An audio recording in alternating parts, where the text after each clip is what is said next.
This is Algebra 2 with trig. We're working on 7.6b. We're going to solve logarithmic equations. A logarithmic equation involves logarithms that have variable expressions. Our variables are inside what we're taking the logarithm of. From what we recall from the past, a logarithm of a negative number or 0 is undefined. All right, we can't have that value. And I'll explain a little bit to that here in a bit. So we have extraneous solutions if our solution suggests that our argument is x is less than or equal to 0. When we come down here, and 2 to what power equals 7, okay? 2 to what power equals 7, that's going to be a value between 2 and 3, because 2 squared is 4, and 2 to the third is 8, so your value is between 2 and 3. Here we have a logarithm on both sides of your equal sign. As long as the logarithms match and the bases match, we can say that x equals 7, right? It's not because we're physically dividing by the logarithm. We're actually changing it into exponential form. But when we go through that process, it's going to show that the x is going to be equal to the 7. Log base 2 of what number is going to equal log base 2 of 7? Log base 2 of 7 is going to equal log base 2 of 7. So the x has to equal 7. So what we're going to have to do is, when the logarithms and the bases are the same, then your x is going to equal your y.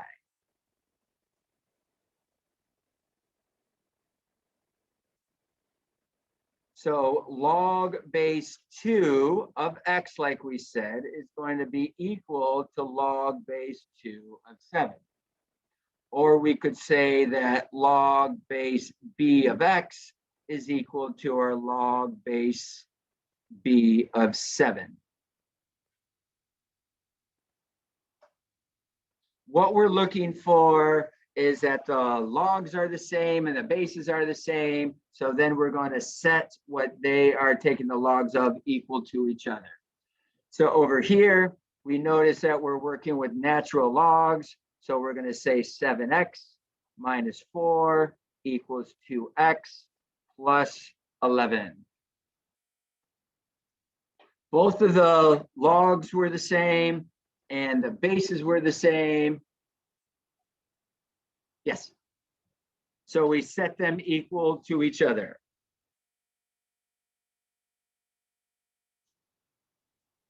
And then we have a pretty basic equation to solve. So we come down with 5x.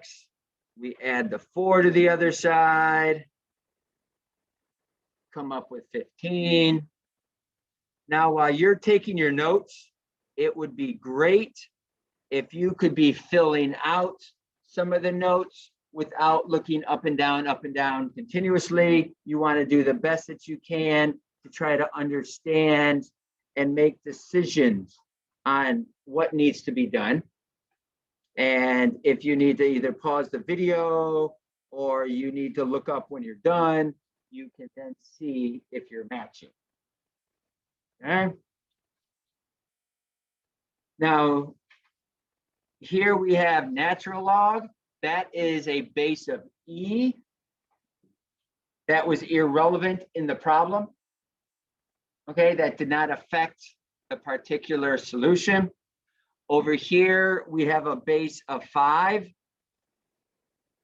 But since they're both a base of 5, that is just allowing us to set it equal to 4x minus 7 equals x plus 5. Since they're both logs and they're both with a base of 5.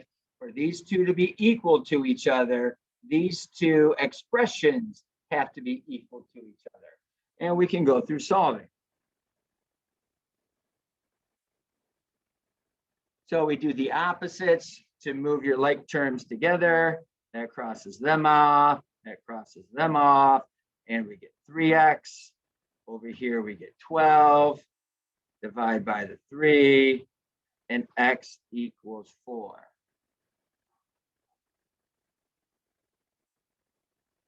And we always want to take our solution and plug it back into both of the problems. Would 4 give us 0 or smaller? So 16, 4 times 4 is 16, minus 7 is not 0. It's not less than 0. 4 plus 5 is not less than 0. So we're good. Neither of those would be, or that would not be considered extraneous. So notice that if we have a logarithm on both sides, as long as they match, we can set what the logarithm is taking on both sides. Here's our second situation. What if we don't have two logs? But you have a logarithm problem and you have your expression inside your logarithm. It's still considered a logarithmic equation.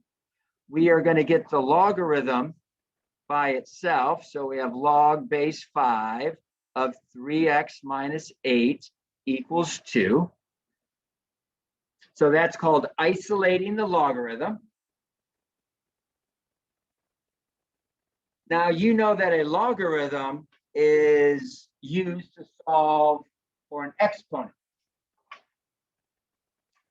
This exponent doesn't have an x on it. That's what we did when we solved exponentials. We had to solve for the exponent. This does not have an x on it. We don't need a logarithm to solve for this. So we're going to turn it back into exponential form.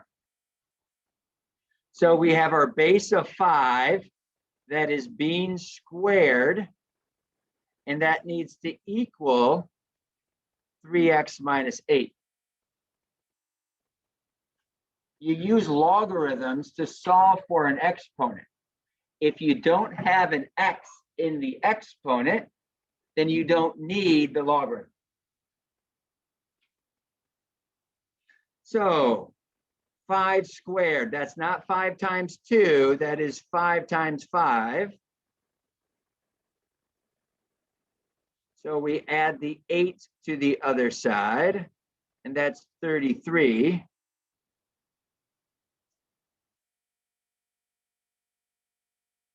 And you're thinking about what the next step should be. So you would know that you would divide by 3 next to get x equals 11.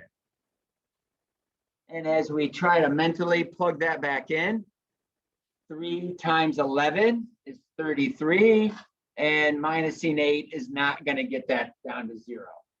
So that is not an extraneous solution. We're just fine.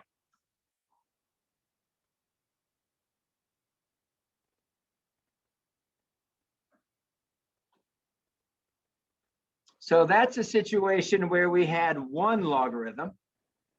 We use exponential form to solve for x. Okay, so recognize what we did there. Now we're going to come over to number 4.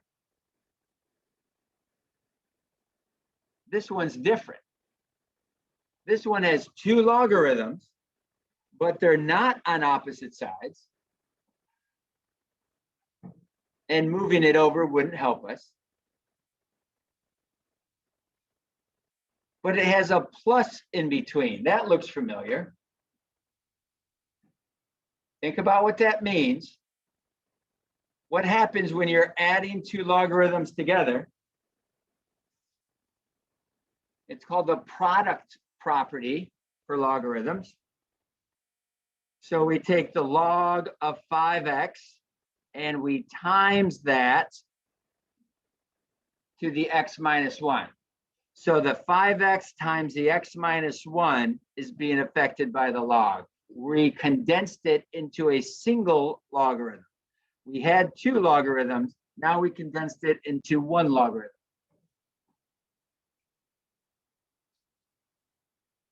Now it's just like number 3. We have a logarithm that equals 2. We don't need the logarithm if the exponent doesn't have the x. So we're going to take the base, raise it to the second power, and then we're going to equal that to the product. What's my base going to be? My base isn't written. So what would we expect this base to be? 1 is what you typically think of when something's not written, right? A denominator's 1 or an exponent's 1. But in this case, we would call this the common log. It's something that's special for logarithms without the base written. The base is going to be a 10. So we have 10 to the second power equals our 5x times x minus 1.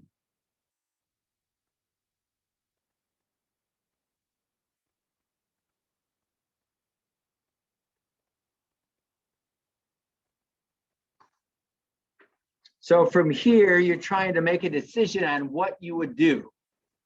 Need you to think about that a little bit. Don't just copy the notes. Think about the 5x that can multiply into the other binomial. We get 5x squared minus 5x and 10 squared. Don't call that 20. 10 squared is 100.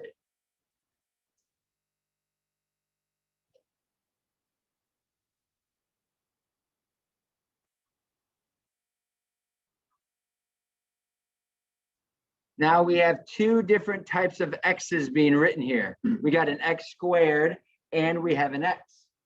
2 different types of x's. So we need to move the 100 over to the opposite side.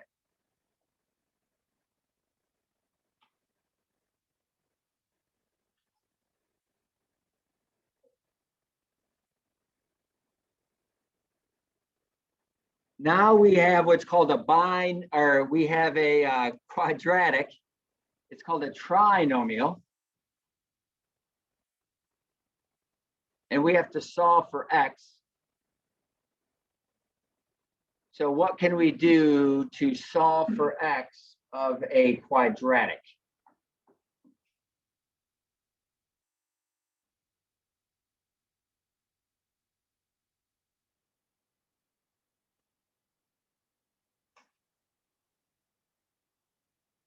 Right? We would come through and we would divide by our GCF. If this was factoring, we would need to keep the 5 there. If we were solving a factoring question, not solving, but if we were going to factor an equation apart. But here we're actually trying to solve, so the 5 is just in our way. So we're going to get rid of the 5. We're dividing all the terms by the 5. Now we're ready to factor apart our trinomial. So x times x is what makes the x squared. 5 times 4 is what makes 20. And as long as that's not a 5, that should be a 1, shouldn't it? If I'm going to divide the 5x squared, we're going to pull a 5 out of all of these. So that's, you get 1, 1, and negative 20. So your 5 has to be negative and your 4 has to be positive. That multiplies to be negative 20. That adds to be negative 1. You see what we did? This quadratic has a 5 in every term. So we didn't write it like that, but we factored the 5 out and we crossed it out by dividing it through. This equals 0. So now we can use the 0 product property. And that's when we set our first factor to 0 and our second factor to 0. By doing that, we see that x equals -4 and that x equals 5.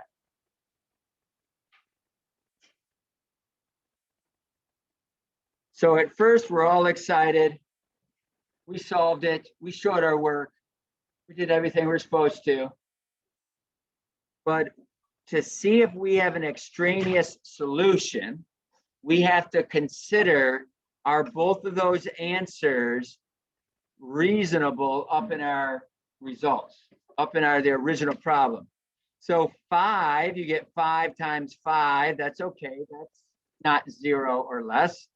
And 5 minus 1 is not 0 or less. So we're fine with that. -4. Oh, 5 times -4 is -20. So we can't take the logarithm. 10 to no power equals -20. Or 10 to no power equals -5 if you plugged it in on this side. It doesn't exist. So this is the result that is extraneous. It's not extraneous just because it's 0. It's extraneous because when you plug it into the original problem, it gives you results you cannot calculate. It gives you between 0 and below.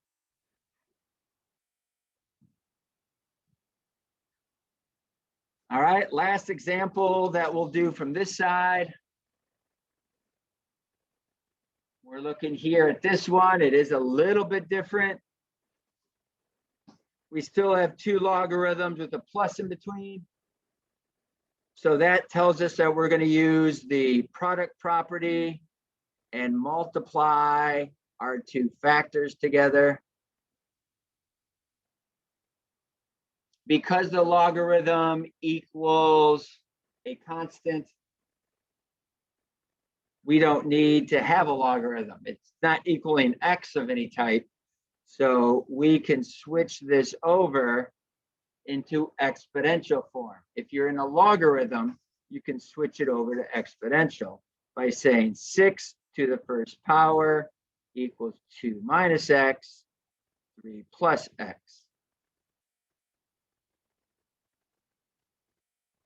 What do you see from here?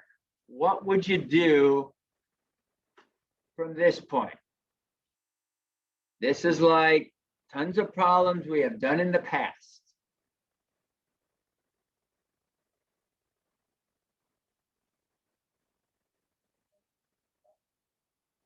We are going to, this is already factored, but this is, we would FOIL this back together. So we multiply the front to get 6 and 2x and -3x and then -x squared.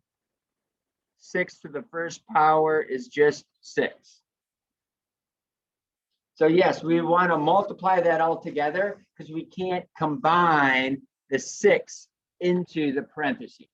So we need to get those into terms so that we can then start to combine our like terms together. The x squared, you need to recognize, is a negative term. It has a minus in front of it. We don't want a minus in front of the x squared. You have to make the decision on what you're doing and why you're going to do it.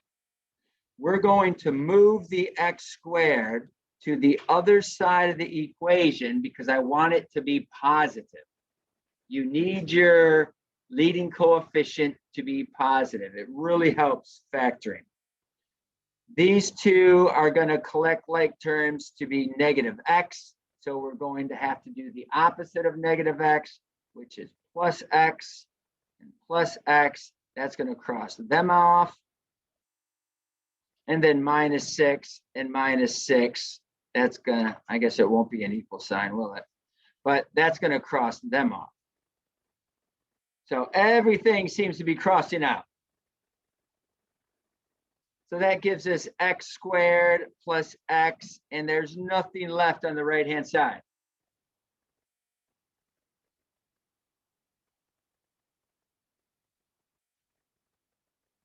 So now we're left with this binomial. What do we think? How do we handle a binomial?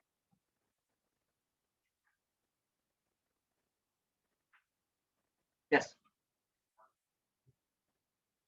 Okay, very good. Yeah, GCF. We're going to pull out the monomial that is the same in each one of them. Nice job. So we have x and x plus 1. X times x gives you x squared, and x times 1 gives you x. So that's pulling your GCF out in front. Then you can do your zero product property. You can set the first one equal to 0, and you can set the second one equal to 0. That is one of your answers, and x equals -1 is your other answer. So let's go see how this affects the problem.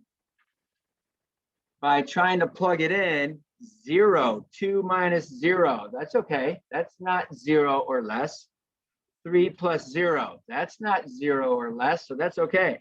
-1, 2 minus a -1. 2 plus 1 is what that is. That's fine.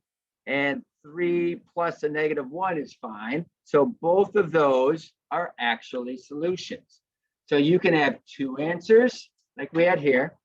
We could have one answer and one of them was extraneous, or you might only calculate one answer. So the flip side to these notes are just practice problems. So why don't you pause the video, run through these practice problems and even the practice more problems, and then you can check your work at the end. Try them on your own. There's a couple tough ones. Here on the second side, you're going to add. We're working with two logarithms. So that means multiply. We have our x times the x minus 9. That equals 2. So this is a logarithm that equals a number. So we don't need the logarithm. And we're going to write it in exponential form. So I'm distributing that through at the same time. So this is 36. So we're going to subtract the 36 to the opposite side.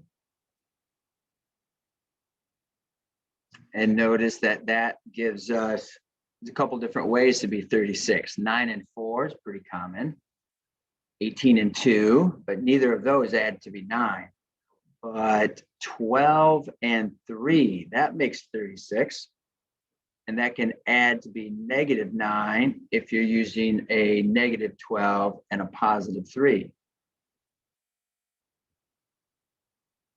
So we're going to use the zero product property to show that we got 12 and -3. And recognizing that -3 would give us a negative number that we're taking the log of. This is extraneous.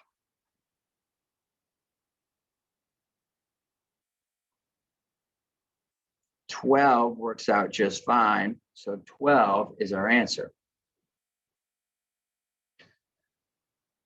We can do the same process with the natural log.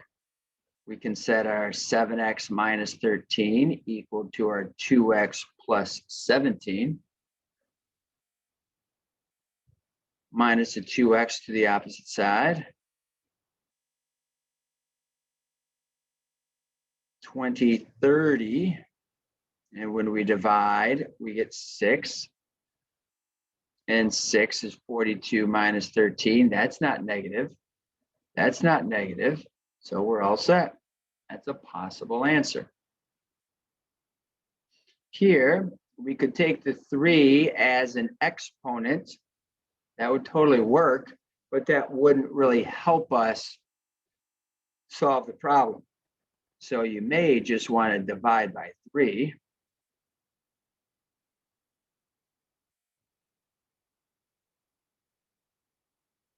And that gives us 2 on the right side. Again, the logarithm is equaling 2. There's no x with the 2. So we're going to switch this around and write it in exponential form because we don't need the logarithm.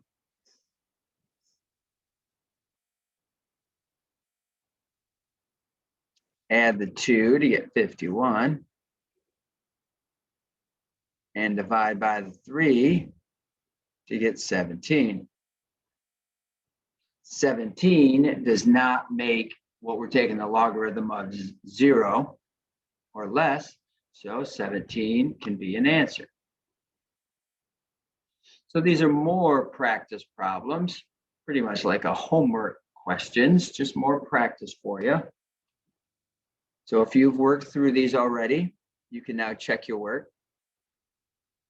If the logarithm is on both sides of the equal sign and has the same base, we can ignore those, and our x plus 3 has to equal our 8x plus 17. Move your like terms together.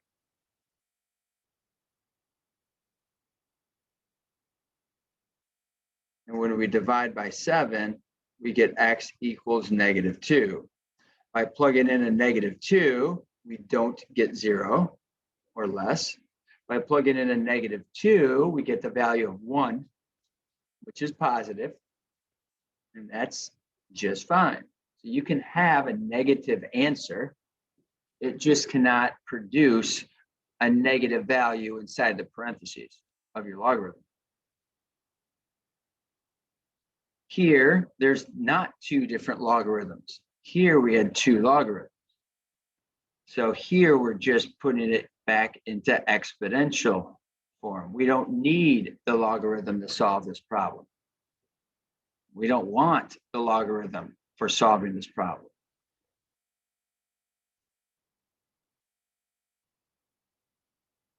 So x is going to be 29.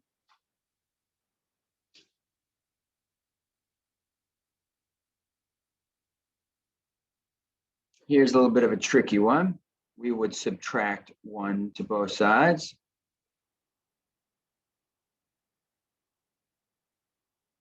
We would divide by -2. So the natural log of x equals 5/2. Our base is e. Notice that this log is ln. It's not log. If it was log without a base, that's 10. That's called a common log. This is called the natural log, so its base is always e. To the 5/2 equals x. And we're trying to solve for x. So that's what we've got. We don't want to do anything else. You could get the decimal form of that. This is the square root of e to the 5th power. But if we're just looking for exact values, this is just fine.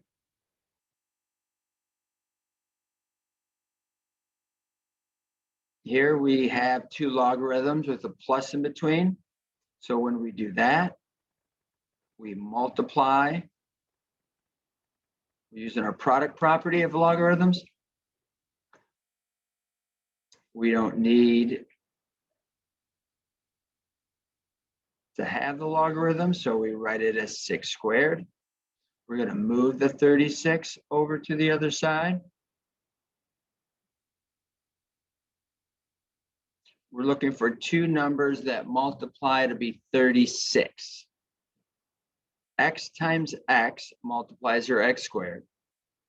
And 9 and 4 multiply to be 36, and they can add to be 5 if it's a +9 and a -4.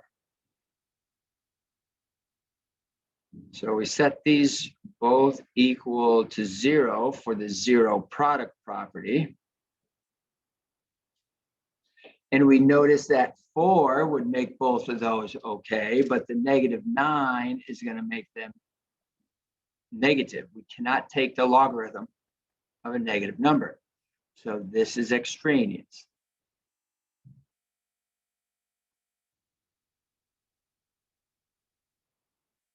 X equals 4 is our only real answer.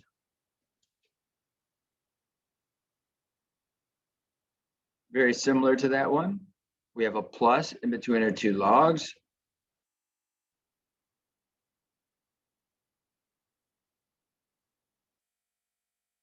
We switch it around. So we get 4 squared equals x squared minus 6x. Distributing that in as we do our step. Subtract the 16 to the other side. And the two numbers that multiply to be 16 can be 8 and 2. If it's a negative 8 and a positive 2, that's going to add to be negative 6. So our zero product property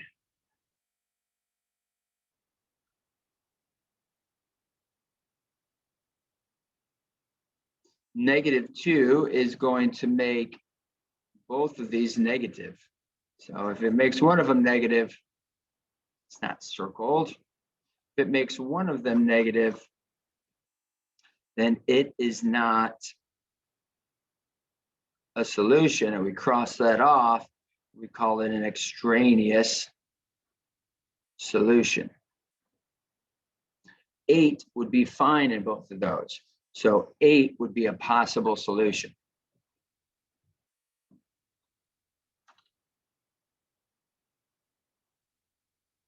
Here, before we do any exponentiating, we need to get our logarithm by itself. Now this is e to the 10th power.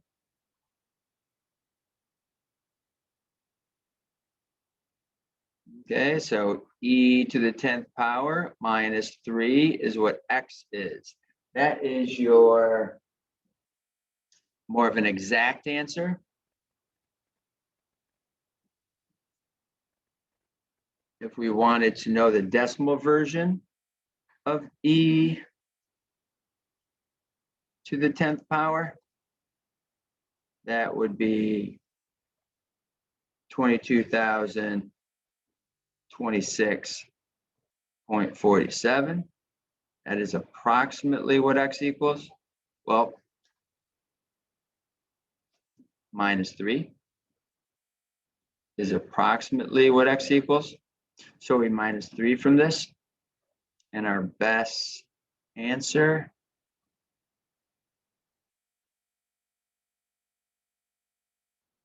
at least from a decimal point of view, it would be 22,023.47. But this guy up here is your exact answer.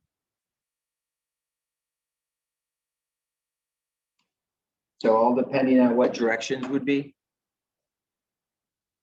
Now let's see, create a logarithmic equation that has no solution. If you have no solution, then you want your answers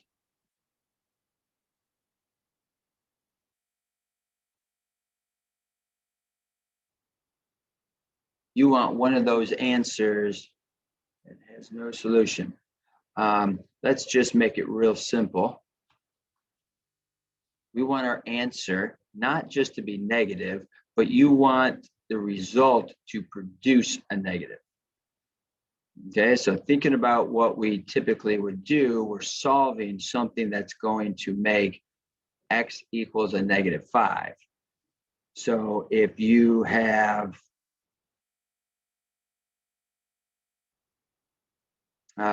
2 times some number that's going to be negative 10, that would produce x equals negative 5. And then if we were going to take this and we're working our way backwards into our logarithm,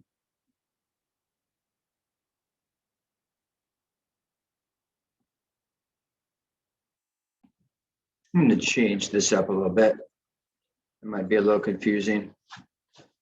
If we're going to write a logarithm, then let's focus on a logarithm with a nice simple base.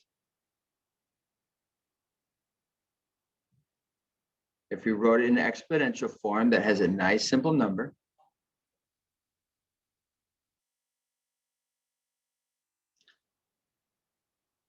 and we're going to try our value here. So 2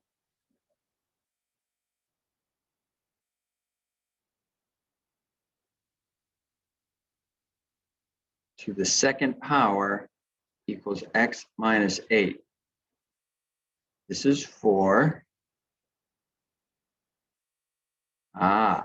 so if this was a plus 8 and we had to minus the 8 to the other side, there we got a negative value. Well, that worked again. Strike number 2. Let me try again. So for us to make a logarithm with no solution,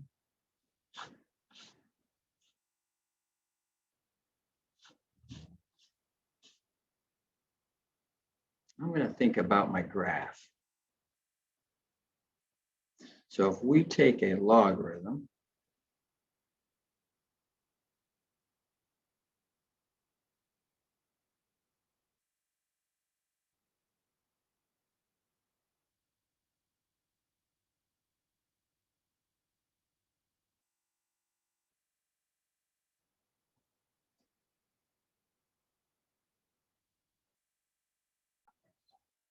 all right, I came up with a way to handle this one.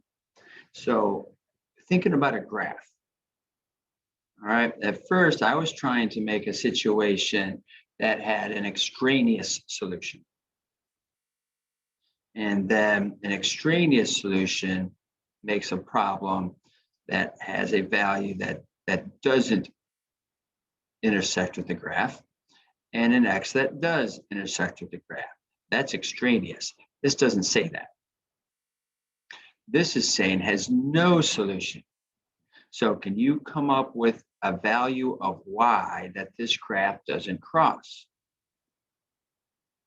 I'm going to say no. A logarithm will always will hit every value of y. The range of a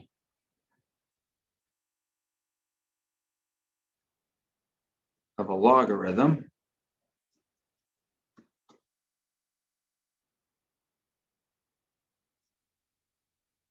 is all real numbers. So every logarithm is going to have an answer to it. So you can't just take a logarithm and equal it to a number that won't help you exist, because it will always reach there. It doesn't approach a value, it goes up forever. So I'm saying at the moment that there is not a no solution for a logarithm. You can have an extraneous solution, but there'll always be an answer for the logarithm, any of the types that we've been doing.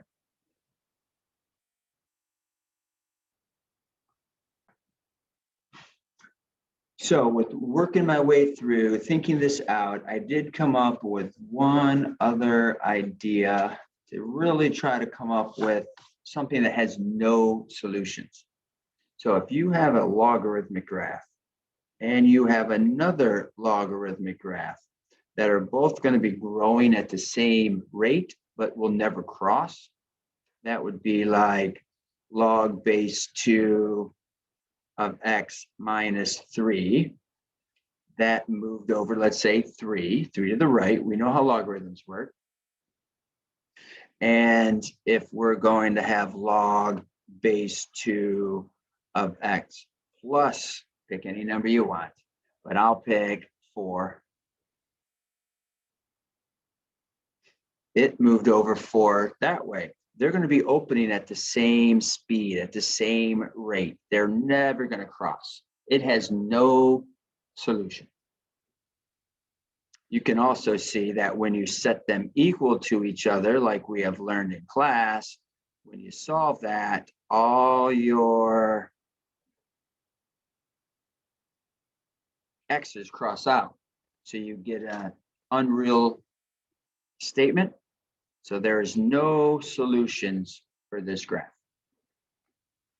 Sorry for attempting different methods, but that was a thought process that we're working through to identify.